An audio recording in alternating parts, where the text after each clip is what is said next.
This is the network service of the NTA.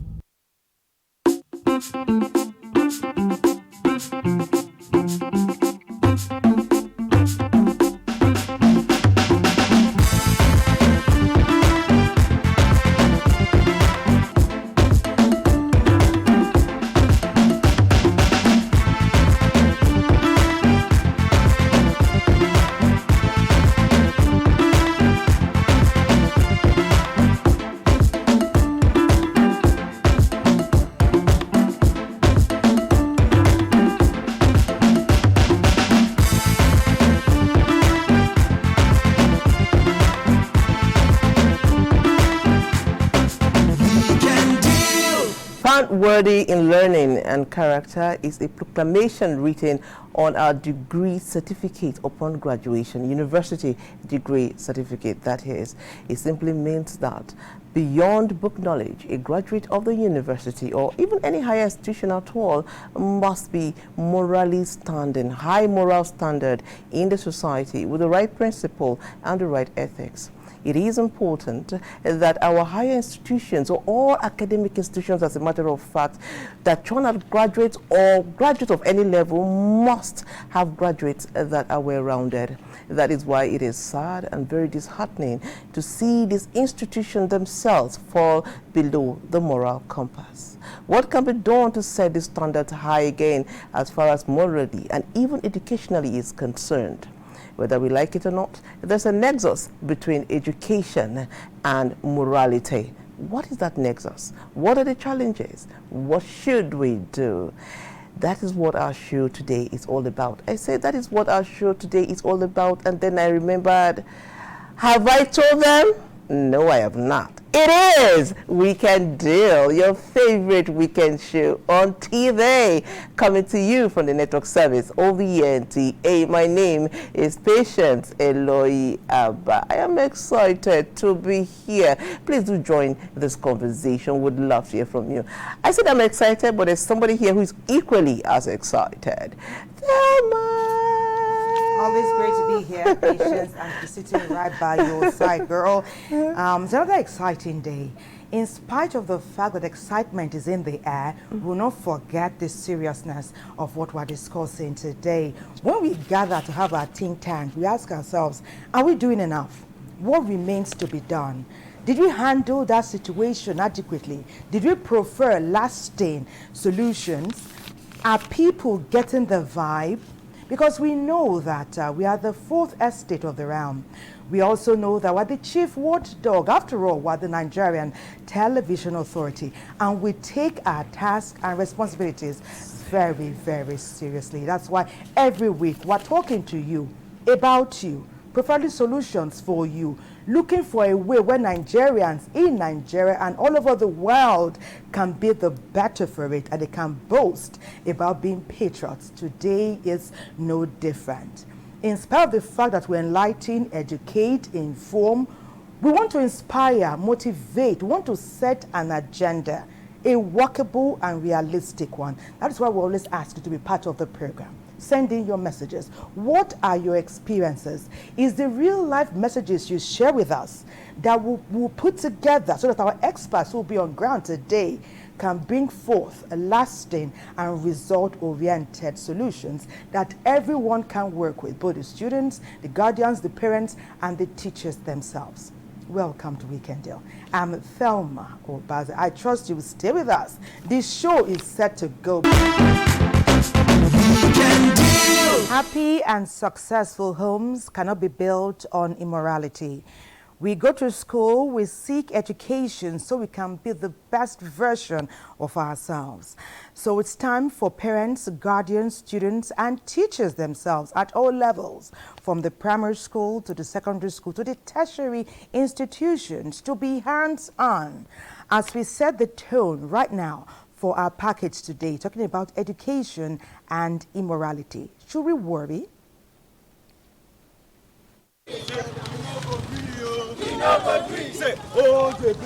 What happens when a line is crossed?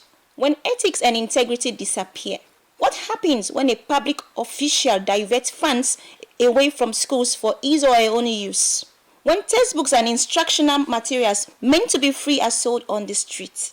When students are victimized by lecturers for their selfish interests. When illegal fees are collected from parents.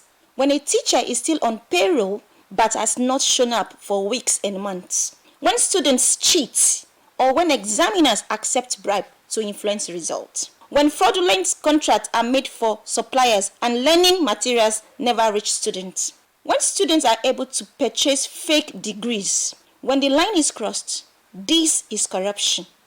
No to plagiarism. No to sorting. Yes. No to sex for Yes, marks. yes, No to exam malpractice and misconduct. Yes. No to corruption. No to cultism. Education is supposed to be the cornerstone of progress and development, but behind the facade of promise lies a darker reality. Corruption has infiltrated every level of the educational system. Wherever there is an expression of change of word, for instance, you are not a teacher, you are not in government, you try to mutilate figures, you try to mutilate some word, you pad budget to acquire, to achieve your purpose, that is corruption. Somebody coming to school to collect money from the peoples, for instance, in Subek, the federal government through UBEC had declared education for the basic classes compulsory. The intention is that all our children in the villages, in the hinterlands, wherever they are, will come out to appreciate and go to school. And now you send a teacher to that school who is now changing the concept of the federal government, the Subek concept in the state, by collecting money from them. And you see the children, rather than coming to go to school, they would like to return to their fishing terminals. In this report, we seek to explore the dynamics between educators and students, including ethical boundaries. I would say that the students have a part to play and the lecturers too have a part to play.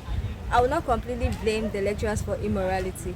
We as young ladies too cause majority of the immoralities. If you are able to talk to your children on how to dress, I don't think they will come to the school environment and dress indecently. However, some students also behave well at home, but when they come to school, they tend to change because of the clique of friends. So I would advise that students dress well. Teachers have done so much by molding these children and helping them. So we want the government to give us the backing so that they will not be found wanting. From the allocation of funds to the distribution of resources, favoritism and nepotism, misuse of funds, examination malpractice, great manipulation, plagiarism, cheating, and various forms of academic dishonesty are conspicuously seen and dominant. So, what are the consequences of academic dishonesty and corruption on characters' lives? Whatever is happening in the classrooms, in schools, parents and society have a lot of role to play. Many of us parents, we have lost out on supervising our children. Our children spend more time with their phones. When we talk about, we look at cheating, which includes plagiarism. In our days, when we were given work to do, where we would always run to with the library. Today, many of our libraries are standing, they are empty. We have come here to drag corruption to minimal level. What are you going to do to stop corruption? I must free myself from corruption so that I can speak against corruption. Where the head is rotten, other parts of the body will be rotten too. How can media consumption affect students' morals and reading habits? Our media today affects our children both positively and negatively. I use my son, Benny. When he was growing up, you always find him on the system. One day I even had to tell him, is it Oracle and is it Python? I heard those things from them because me, I didn't learn them. And you find him learning at that early age. And I used to tell my children, there are so many things about education in the media that you are also looking at. Try and learn them.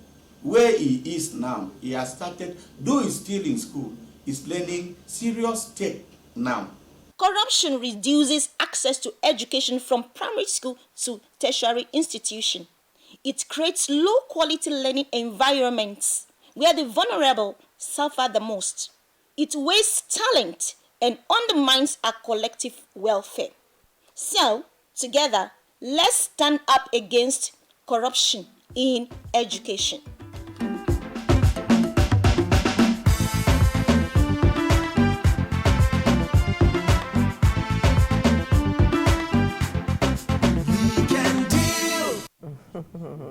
Thank you so much, NTA, for that beautiful background that has not just set the tone for our conversation, but actually kick-started it. And talking of kickstart, we'll now go to NTA Abuja. Now, we all know that student-teacher relationship is a very special one. Some of us cannot say or tell the stories of our life without mentioning one teacher or the other. My mother being a teacher, I know how many times I walk into a place and people say, your mother did this, your mother did that. And that's a story of so many people. NTA Abuja will be taking us on the discussion, teacher-student relationship. Teacher-student relationship, though challenging to establish, is a cornerstone of effective education. This relationship thrives on qualities such as effective communication, mutual respect within the classroom, and shared enthusiasm for teaching and learning. But this relationship is not always positive, and there has been instances where it has become toxic and scandalous. To me, teacher-student relationship should be positive. You know, it should be a positive one. It should be a healthy one. Unfortunately, there are issues where it hasn't gone down that way. Some of these children are missing care at home, you know, and then you get talking to your teacher and one thing leads to another, you know, and then we start having issues. Some teachers start exploiting the naivety and the ignorance of these children, and that's how we start getting cases. You know, earlier on we were talking about when we were growing up, you know, you dare not go home and tell your parents that a teacher punished you. You will get a beating first before they even ask you what it was that you did. You know, unfortunately, I don't know whether that was abuse, you know, but, well, it made us who we are today. It made us respectful citizens. But now, the children are going home to report the teachers to their parents, you know, and then you want us to help you raise the child. I mean, how? You have to be responsible as a teacher. You have to be. So that you're passionate about teaching. Another thing is passion. In Nigeria, a lot of teachers that's their, I don't even say plan B, is their plan Z. I couldn't get a job here. I studied this, I couldn't get work. Well, teaching is the only thing that I could do. So you've already come into it, you know, you've not come in passionately about it. So anything goes. So I think the first place, if possible, for us to start this work is the mindset. Even the mindset of the teachers, the mindset of the parents, the mindset of the students, the mindset of the school owners. You're coming to attack your child's teachers in the full glare of the class. And you're telling the child, we had a parent telling a child right in front of a teacher, right in front of the child, that, are you aware that this child pays your salary? Wow. Yes. So when you tell that to a child, how do you expect the child to respect the teacher? How? Meanwhile, in our time, it only takes me to say, do you want me to call your teacher? That child would arrange his or herself. In the UK, you must have, in order to open a school, you must have a safeguarding policy. Every single year, it is mandatory that you must go through safeguarding and child protection training. Okay? Beyond that, if you are starting in a school in the middle of the year, even if you've been a teacher for 20 years, you must, as part of the induction program, also go through that training again. We have to be very, very clear about boundaries. And one of the things that I've understood coming into this environment is, unfortunately, there are no structures and systems to dictate that student-teacher relationship. There's no sort of training to show teachers how they should behave and what their boundaries should be. And that's part of the challenge. So now corporal punishment is not allowed. You're not allowed to smack a child, you can't even kneel a child down now. Yes, because you're inflicting pain, unnecessary pain on the child. So what we now, and that's the law actually, yes, in school, yes. But we try to give what you call beneficial punishments. So beneficial punishments are things we borrowed from the UK, like detentions, and depriving the children of some things they like. For instance, they wouldn't go for sports, they wouldn't go for breaks. When it's discipline within reason, you're a parent, you should be able to determine when a teacher is crossing the boundary. Let us allow the children to be disciplined, to be well behaved. It will make your lives easier. It's actually making our lives really hard. You can imagine you're dealing with just your children. Imagine a teacher is dealing with an entire class of children from various backgrounds. So please, Ejo, Biko, Mabinu, we're begging, cut us some slack, help the school to help you to raise well-bred children that we will all be proud to show off.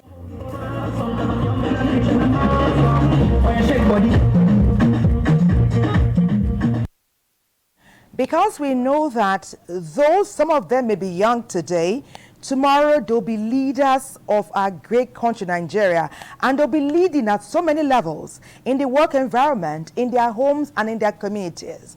There's no better time than now for all hands to be on deck to ensure that we raise adults, young people that Nigeria can boast of, not just locally, but internationally. Let's begin to welcome our guests. And our guests and our accomplishments would definitely amaze you. He's a writer, publisher, public affairs and policy analyst, media consultant, amongst many other things. Let's together welcome Ambassador Dr. Paddy Njoku. We get to see his profile first.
Hello, Ambassador Dr. Paddy.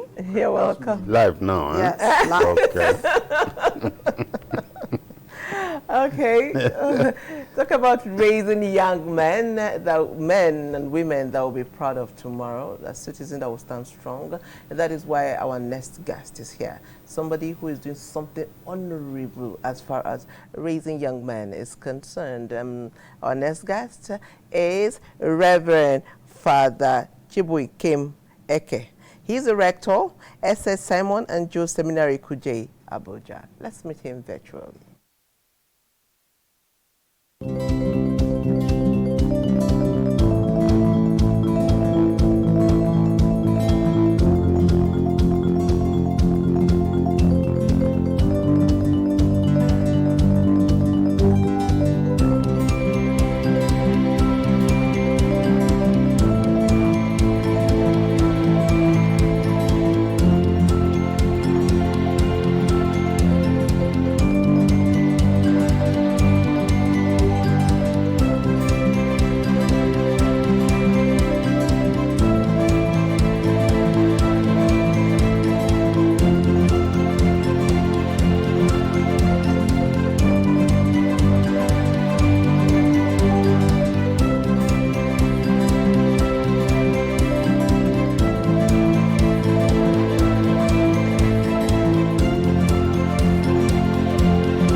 Good morning. Father. Good morning. Good morning. How you doing, Father?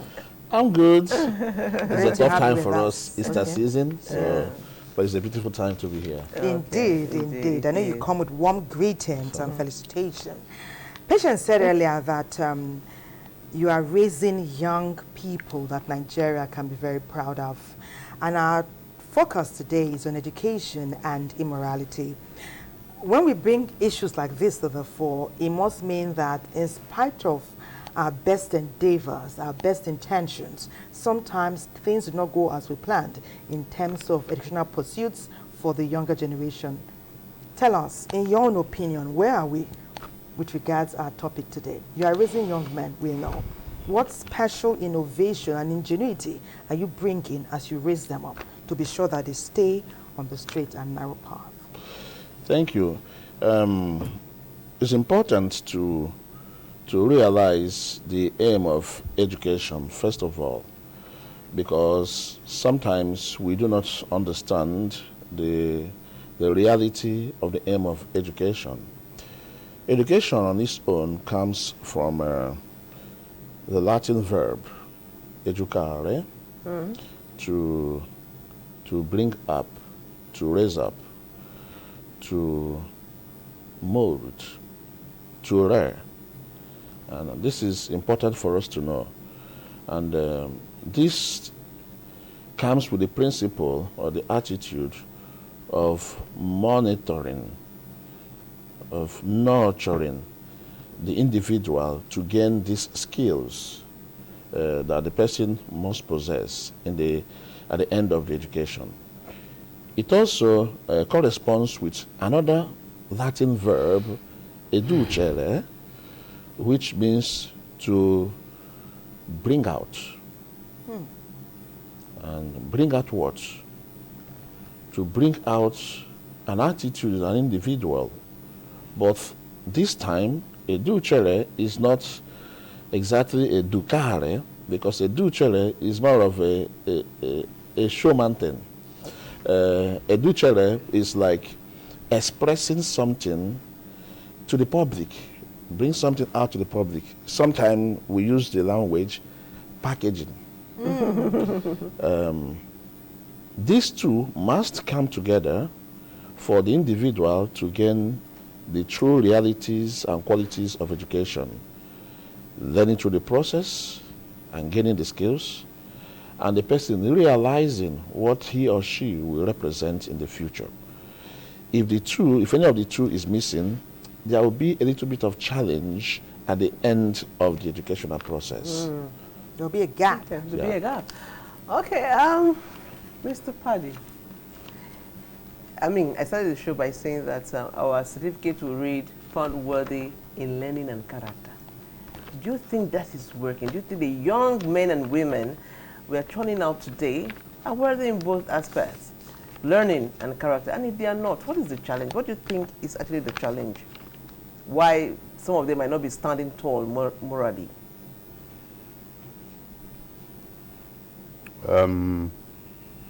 Thank you very much for that question. I am also the President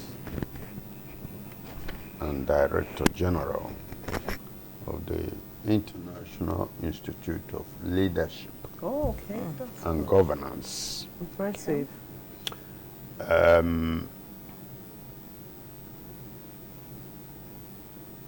You can't govern, you can't lead if you are not equipped to lead. And personally, I define leadership as the ability to carry the cross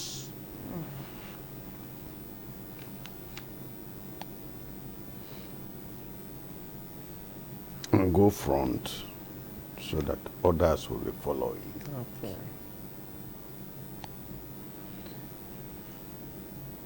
Unfortunately for us as a nation, most of the people who are leading unfortunately, Okay. with due respect, are not morally, spiritually, educationally qualified to carry that cross. Okay. And that is why we are having the problem. We have a nation. Okay, let me go to Father. Father here just established the fact that for us to have good leaders, which is what we've established, we must bring up these young men and women to be able to carry the cross, to be able to lead us aright. Now, we are having a problem now. Like I also said earlier, there's a nexus between education and morality. Is it that our institutions are not paying attention to the moral aspect of training our young ones? Do you think that could be one of the problems? Or is it the influence from outside? Or what are you actually experiencing bringing up these young men? What are some of the experiences you're having training these young men? Because you know that it's not the way we were raised. Yeah, that we're raising these children. No, We want the same outcome or even better, but we need to use ingenious methods. Yeah. How are you doing it? That is the problem we're facing, using the ingenious method. Oh. That is the problem. A lot of things have been lightened in terms of giving voice to the child, trying not to abuse the child. This is very, very good, very important. But one thing also that we have come to experience within my period as a teacher, I've been in the seminary system. This is 22 years of my priesthood. And congratulations, sir. Thank you. I've been in the seminary system for about 18 years. You find out that each year you get students, you get children, you get young men who, unlike what the professor said, don't want the cross. They want a more comfortable life. They look back to the society to teach them how to live a more comfortable life. Of course, it's good to have a very good, comfortable life. So young for it. Yes. But it should not be without the discipline that comes with it. Yes. Every skill that is achieved goes with its discipline and sacrifice. Yes. If the sacrifice is not there, the child will not learn. Yes. If the child learns, the child will not sustain it. If the child does not sustain it, then it disappears like the wind. And that is the problem, not just the Nigerian society, but the whole world is suffering. We find a society where people do not want to make extra effort, and then it makes one to be sustained with what is comfortable for me. Now, the outlook or the lookout for others has gradually tiptoed, diminished in the process of our everyday living. And that is the concern that our society should worry about. So if we want the children today to be great leaders tomorrow, we must let them get the basics of education in this new method we use, more refined, we call it, but also they must go with the discipline that comes with it. Today, parents will tell you, the children go for holidays, for instance. When the children are coming back from holidays, you see this in many boarding schools. The parents will cook up reasons why the children should not come back. Come back to the boarding house. Yes, they tell you maybe the child is sick, and they tell the child just developed fever yesterday. You know, because the child told the parents, I don't want to go back now. I want to go back next tomorrow. You know, so they are bending to the child. Yes, so you begin to wonder, is the child the parent, or the parent is actually the parent of the child? Hey, Ambassador Paddy, take it from here. Who is the parent now? Who is leading? Is the child now leading the guardians and parents? And at what point should parents and guardians say no? Because sometimes the children's concerns are genuine. There's something that prevents them, sometimes, but most times it's their excuses. Ambassador Paddy, take it from there. From what Father said, I go back to my own education. And my degree read that I was found worthy in character. Yes. And learning. Yes. Yes, sir. And I have kept to these two things. I don't come and tell somebody I'm a PhD holder, I'm a professor, I'm this, I'm that. What is my character? That portrays my learning. And that is what we lack today. You have learning without character. Learning without character. That is what we are That's suffering. profound. That is what we are suffering from. So, but again, okay. Sorry. Unfortunately, let me drive you to another forum. Let me put my hand on that wheel and support. The forum is, okay, you want to put your hand? On the wheel. Bring it here, bring it like Let's this be now. moving it together. So, the forum is that we have gone and adopted the white man's lifestyle and lifestyle. In my community, where incidentally the Reverend Father comes from, for so many centuries, we practiced consensual communalism, where the community will come together and reach a consensus. And what did that mean? You will find people that are worthy in character and morality. Morality was key. If you had any problem in the society, in the community, you would select them. And say, please come, you come, you come, you come, let's discuss. Okay? Yes, sir. And they came, you would discuss. This is your tea, right? Yes. In my community, you bring palm wine and serve with one cup like this.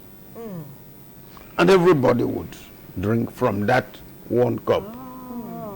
Do you know why? They shared the same sense of morality. Trust, oneness, unity. You got it. Anybody who was not worthy will not drink from that. Will not drink from that. And then they will discuss their problem, and then they will say, Father, you go out there and discuss among yourselves and bring us an idea of how to solve this problem. So that's called a moot. You go out there and discuss in that mood 4 or 5 people, and you take a decision. How far back are we talking about? How recent is this? We are talking about what happened to us before the white man brought his so-called civilization and colonization. Okay.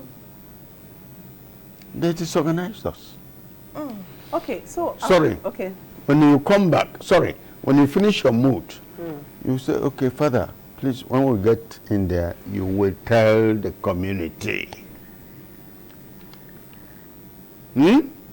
what we decided. Yes. Then in going out for the mood, nobody will say, why wasn't I included? Okay. So there because it was a consensus arrangement. There was no opposition. When you finish your mood and say, Father, please, nobody will say, why not? Yes. Because one person for all, everybody together. Why not me? It doesn't arise. Because, permit me to say, that my people say that You wear trousers and shorts to deceive outsiders. Everybody knows the shape of his brother's buttocks. So that's why when they decide, say, Father, you will be the one to talk when we get there. Yes. There's no opposition. Yes, because we know him. We know him. So when he comes and talks, everybody accepts. Yes. Proven character and learning. Exactly. Over time. And society moves on. Okay. Okay? Indeed. Yes, okay. So today the white man came and brought his style, his colonization, his what do you call it, democracy and all that.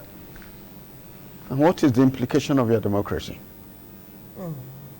The implication, like I've told people, is that if you sitting here now go and establish a farm with your money, yes, sir, and your effort, yes, sir, and your family's effort, and after 1 year or 2 years, you bring 100 cows, 300 goats, 500 sheep, 1,000 birds into that farm.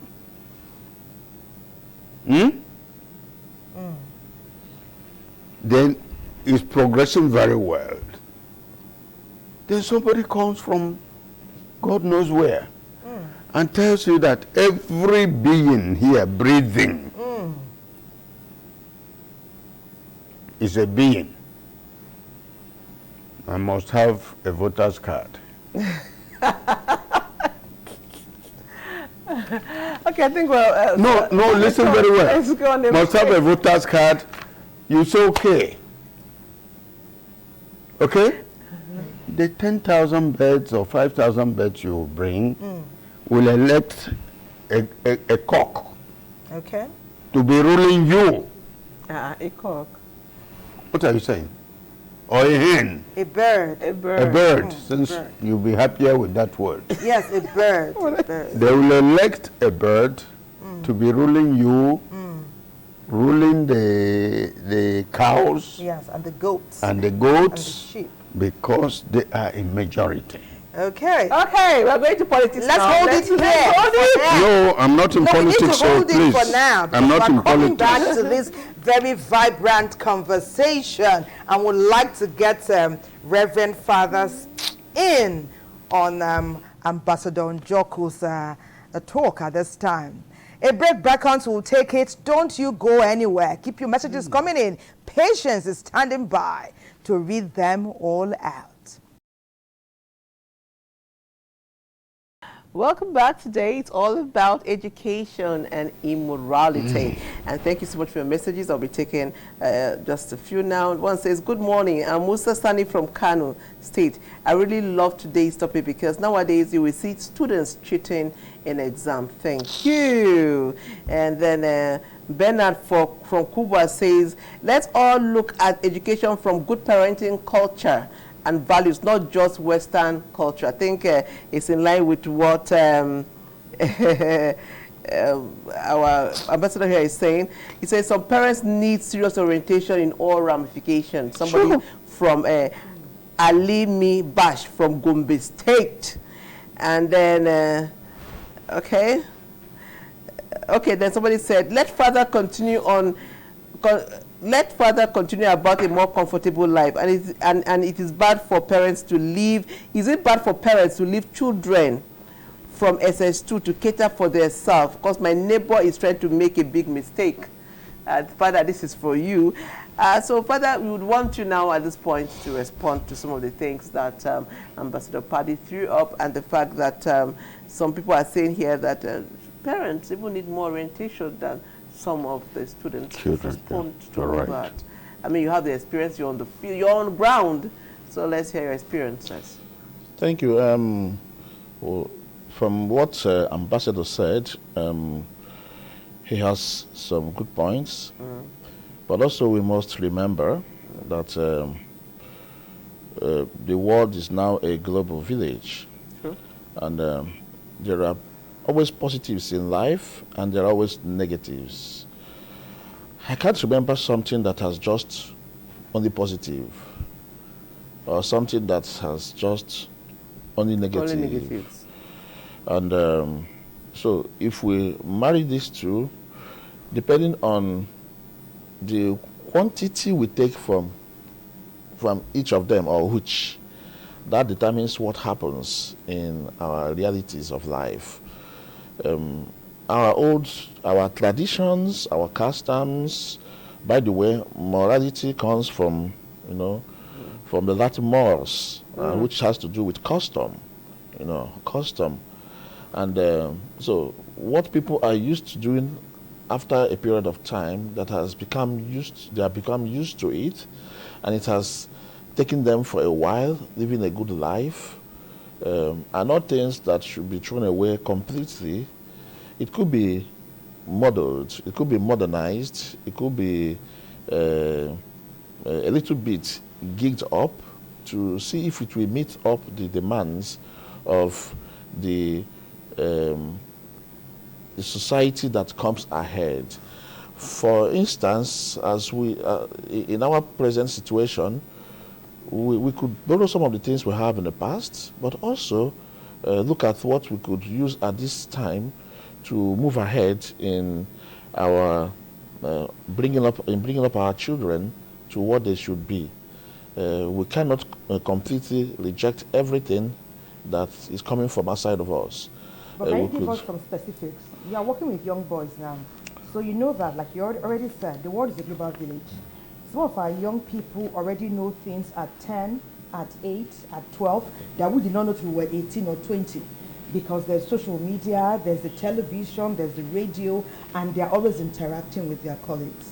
What from the old, what are those things about our traditional norms and customs that perhaps parents and guardians and some teachers can bring to the fore to harmonize with the modern techniques we're using to ensure that we're raising young people that we can be proud of? There is time for everything. There is time for young people to make use of the social media. There is time they shouldn't.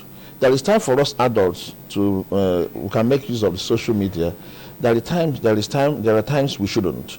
If we create time for everything, it works out. For instance, at table, in the family, if everybody comes to table with the cell phone, and everybody is pressing to use our cell phone at table, the joy of coming together to eat as a family is gone, because the food that we enjoy is not just the food we eat, but to understand the temperament of the person who is sharing the food with you. I'm a Vincentian priest, and one of our ideals in our congregation is that you must come to table, to meals. As a priest, if you miss coming to mass, community mass with the others, it could be seen.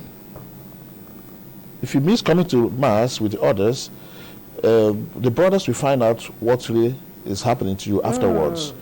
But you're a priest, you could always have time to celebrate your private mass. But if you don't come to table, everybody is worried, because we don't know what you are passing through. Because at table we could see your face, we could know what is happening. But if everybody is busy with the cell phone, then the social media becomes a problem. Sir, we've got a message and we've talked about exam malpractices, and I do know that you were at a point at a bus in one of our examination organizations, NACO. What's been your experience, and why do you think that students will go that route? And are they doing it alone? The boldness of some of the students to actually go into the exams with whatever cheating method they have employed. They used to call it chukuli. Chukuli, so many other methods and all the magic centers and all that. Why do you think these students are bold enough to do it, and how can we curb this and stop it totally? Because whether you like it or not, it's a criminal offense to engage in exam malpractice. Thank you very much. Patience. You have... Thought you were looking for my name.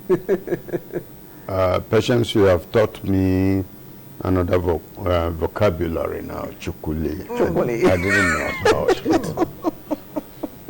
Now, what I know is that, what I know and what I've been talking about is that you shouldn't accuse Nigerian customs. Okay. You shouldn't accuse Nigerian police. You shouldn't accuse Nigerian army. Of corruption. You should accuse Nigeria. Because once corruption is accepted in a nation, it permeates every part of that Every nook and nation. cranny.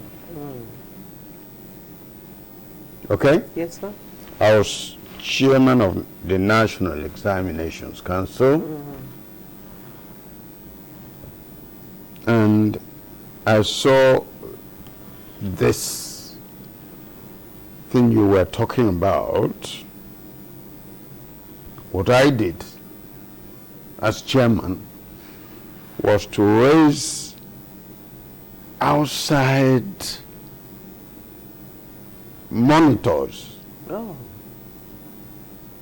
who were not part of the staff of NECO or the colleges to go and represent us to make sure that the integrity of NECO was observed during the examinations. And it worked for me in the sense that if you're a professor in a university and I appoint you to go there, you have an integrity, a personal integrity to defend. Have to do the right thing. And so nobody could influence you. If you were a priest who had your personal morality to defend, and for 2-3 weeks or 1 month we said, please go there, inspect this, do a report to us, you had a personal integrity to defend, you would do it. But the problem we are having is that the nation as a whole, like I told you, is involved in corruption. From the political... So if you know that your governor is a corrupt man, and you call him His Excellency, how do you go to defend your own personal integrity? But that is why the nation as a whole is also fighting. We know systems and the nation is also Are you fighting? We are fighting back in a way. We are fighting back, and that is why we are even talking about what we are talking about now, starting from the young ones in school. Because, like a father, I would like you to speak to the situation. I mean, when it comes to our educational space, a whole lot of disturbing things are happening. I remember the story, Thelma, of that young lady whose JAMB result brought up to the fore so many things. Was it genuine? Was it not genuine? And she all faked back it and forth. She faked because it. of real and imagined pressure. You know, things like that. But I also want to quickly ask you a question, Father. We have so many schools now, so many private schools now. In those days, some of us went to these Catholic schools where we were. As a matter of fact, beyond school academic work, a lady should sit like this. How a lady should work. I went to a Catholic girls' school and all those training. Do you think that the establishment of so many schools have watered down our moral standards? You know, everybody, it's just a matter of having money. If you have money, I go build a school and put all the modern facilities in that school. So do you think because people are now building schools everywhere, our moral standards are dropping? Could that be a reason? You could speak to that, Father. Yeah, but I would say that that is part of it. But it's not just because people are building school everywhere. these people are coming from a society, like the Prof said, Ambassador said, they will come from a society that has overlooked certain things, that has become like a custom, accepted. I attended a public school in my secondary school, and I didn't see much difference outside of, now I'm in the seminary live in the boarding. I was coming from home. The standards in the school then was still very good.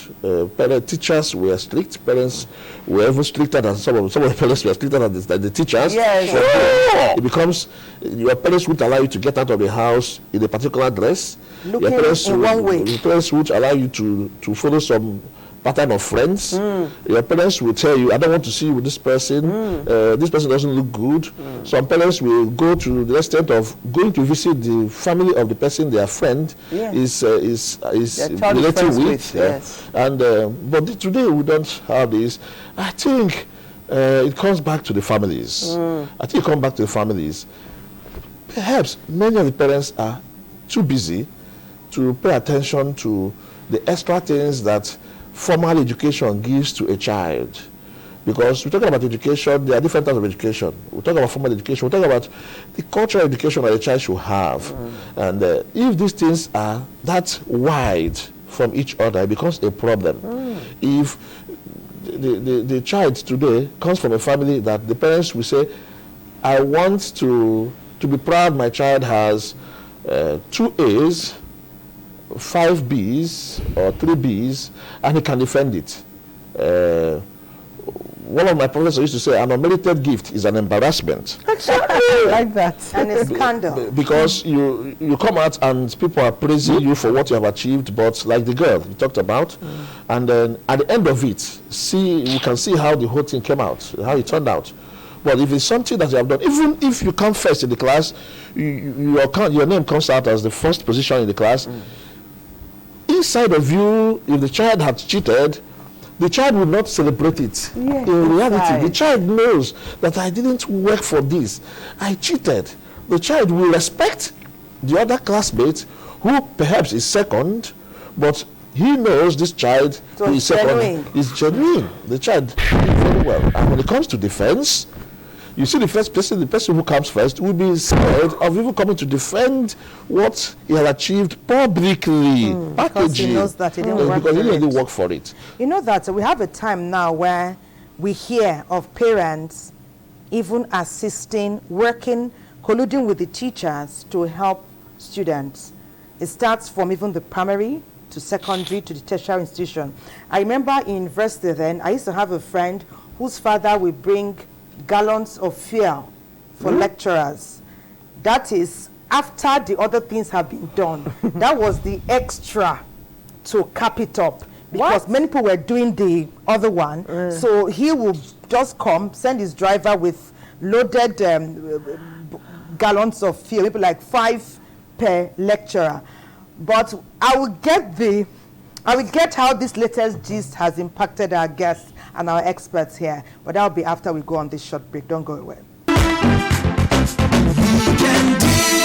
We'll take our final words. Ambassador, sir. Okay, while wrapping up, I want to thank you, Ambassador Dr. Paddy Kendi Ujoku, for coming on Weekend Deal today and discussing extensively with us. To add to what? Okay, I asked you to, and you said no, and then she read the messages. I didn't say no. I didn't open my mouth. No, you didn't open your mouth, but most she times said she had consent, messages. Quietness is consent. When you don't say it, and the program is winding up. She said she had messages. Ambassador Paddy, can you wrap up in 30 seconds? Less? Because our program, we're wrapping up. 10 seconds. 30. 10 seconds. We're very generous. Why are you increasing it? No, let me reduce it for you so that you can. Oh yeah, sir. Yes, sir. Children, parents, teachers, Reverend fathers who are bringing up children should know that there's no delivery without labor. No delivery without labor. And so, when there is labor, you're expecting delivery. True. And so we should be able to accept what we think are the travails of life because we want to achieve something.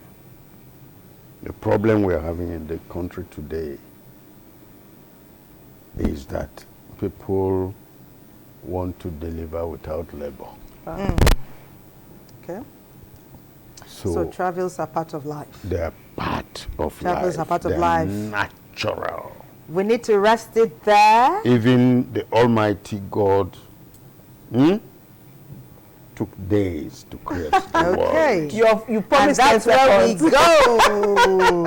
Reverend Father Chibuikem Eke. It's been amazing learning from you. Ambassador Doctor, the one and only. It's been awesome learning from you. Igwe himself. It's time to wrap up our package here. Nigerians will love you. Thank you. Bye-bye. Let's do it again tomorrow. God bless.